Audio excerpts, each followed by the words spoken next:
Dios te ha equipado para la batalla. Versículo 18 al 20. La vida cristiana no es un patio de juegos, es un campo de batalla. Dios reclutó a Timoteo como soldado cristiano. 2 Timoteo capítulo 2, versículo 3 y 4. Pablo recuerda al joven pastor de su ordenación años atrás.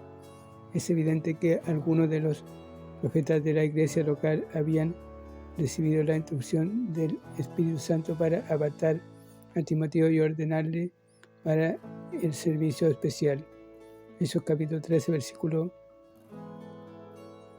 1 y 3, 1 Timoteo capítulo 4, versículo 14, 2 Timoteo capítulo 1, versículo 6. Dios no te llama sin primero equiparte. Le estimuló Pablo. El hecho de que su espíritu se selló es prueba de que Dios te ayudará a salir adelante en las batallas que se avecinan. Filipenses capítulo 1, versículo 6. Timoteo debía usar la palabra de Dios como una afilada espada de dos filos para vencer a Satanás. Efesios capítulo 6, versículo 17. Hebreos capítulo 4, versículo 12. No es suficiente, sin embargo, tener la doctrina correcta. El soldado cristiano también debe tener la vida correcta. Fe y buena conciencia, versículo 19. Pablo menciona la conciencia varias veces en sus cartas pastorales a Timoteo y a Tito.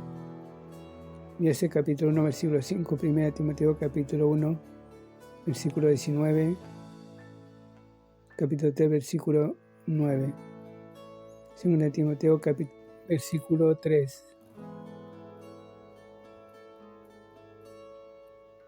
2 Tito capítulo 1, versículo 15. La palabra conciencia es de origen latino y significa conocer con. La conciencia es el juez interno que da testimonio de nuestras acciones. Romanos capítulo 2, versículo 15. Es posible que el creyente mantenga una doctrina ortodoxa mientras que vive en pecado oculto, y este es el camino para el náufrago espiritual. Desechar la conciencia es abrir la puerta al pecado y a Satanás. Una conciencia pura se convierte en una conciencia contaminada y a fin de cuentas llega a ser una conciencia encallecida, sin nada de sensibilidad espiritual. Pablo menciona a dos hombres de Éfeso que tal vez le causaban problemas a Timoteo: Himeneo, 2 Timoteo capítulo 2, versículo 7, y Alejandro, 2 Timoteo capítulo 4, versículo 14. Estos dos hombres pertenecieron a la iglesia efesia y Pablo les disciplinó debido a su blasfemia, probablemente su enseñanza de falsa doctrina. La palabra aprendan en el versículo 20 significa aprendan mediante la disciplina, sugiriendo que Satanás lidiará con ellos mediante circunstancias adversas.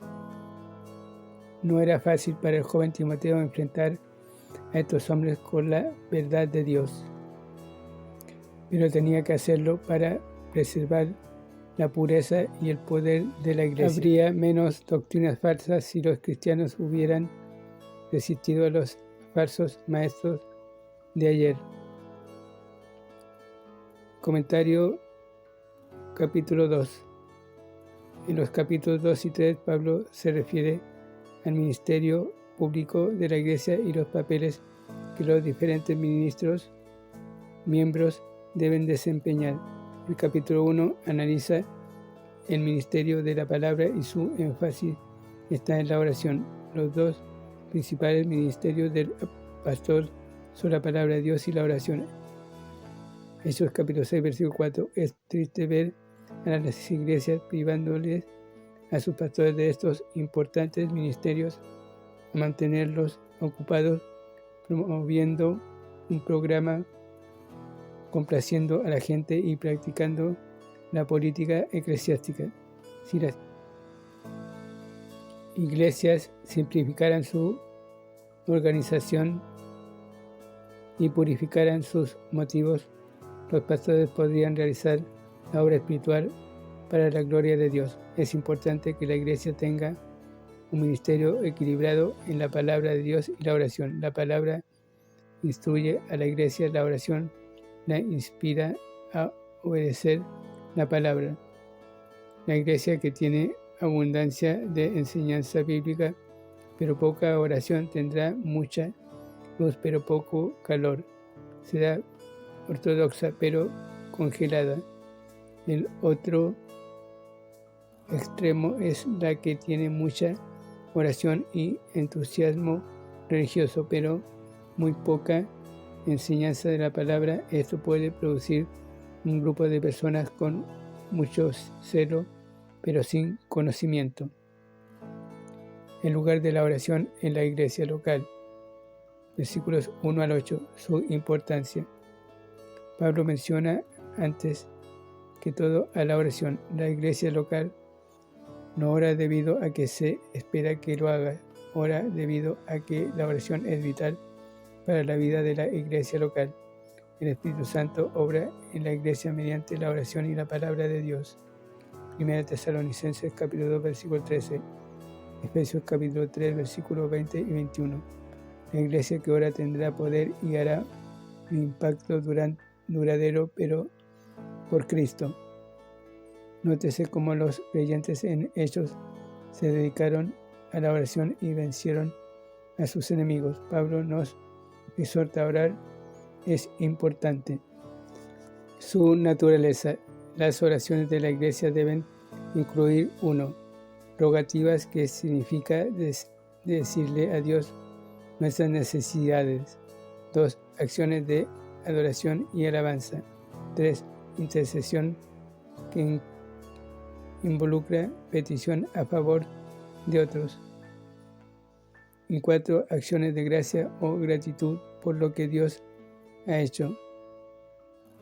Filipenses capítulo 4 versículo 6 y Daniel capítulo 6 versículos 10 y 11. Debemos orar por la familia de la iglesia, por supuesto, pero no debemos detenernos allí.